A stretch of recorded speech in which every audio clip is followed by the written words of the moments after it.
Press secretary করেছেন human channel, এবং এরপরে আপনার নিরাপত্তা উপদেষ্টা বলেছেন যে এখানে কিছু হয় না। আমি আজকের এই সভা থেকে জানতে চাই যে প্রফেসর ইউনূস যদি এটা একটু ক্লিয়ার করেন অ্যাকচুয়ালি আসলে কি, এটা জানলে আমার জন্য ভালো হবে। কারণ আমরা যে করিডোর বলছি, যে করিডোর তো একটা আছে হিউম্যান করিডোর, নাহলে এতগুলো রোহিঙ্গা আসলো কোন দিকে? কারণ এটা তো হিউম্যান ট্রাফিকিং হয়েছে, একটা মানবিক কারণেই তো তারা আমাদের দেশে ঢুকেছে। কোন রাস্তা দিয়ে ঢুকলো, এই মানবিক দরজাটা তো কোনো জায়গায় আছে। এই মানবিক জায়গা দিয়ে আরো কিছু জিনিস আছে, সেটা আছে ইয়াবা, এটাও এক ধরনের মানবিক সাহায্য আমাদের পক্ষে। সুতরাং এই জাতীয় অসুবিধা সেখানে আছে।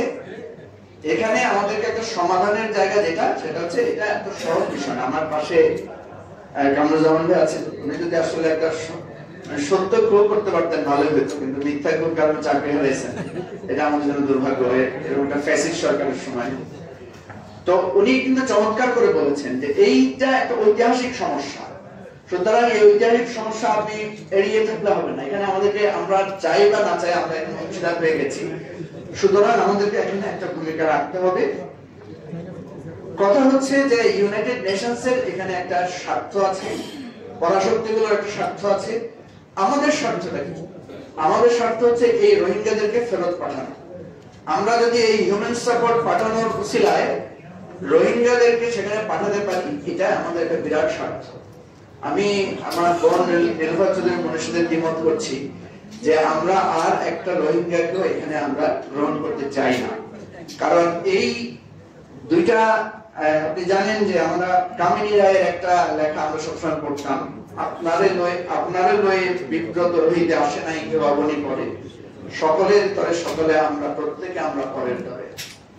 এই কবিতার, এই ছড়ার বা এই বাণীর মূল উদ্দেশ্য হচ্ছে আমরা উদার, আমাদের কাছে অনেক বিপদ আপদে মানুষ আমাদেরকে সাহায্য করে, আমরাও করি। কিন্তু আমাদের নোয়াখালীর ভাষায় একটা কথা আছে, খুব খারাপ কথাটা, এটা নোয়াখালীরা যারা আছেন তারা ভালোটা বুঝবেন। বলে যে নিজে হয় না জায়গা কুত্তা আনে বালা। এটা আপনারা যারা নোয়াখালীর তারা বুঝবেন, খসরু ভাই নিশ্চয়ই বুঝবেন না। এটা আপনি বুঝছেন, সন্দীপ লোক বুঝছেন। নিজে হয় না রে, এটা কুত্তা আনি আর আগের বারের বিষয় জানো না,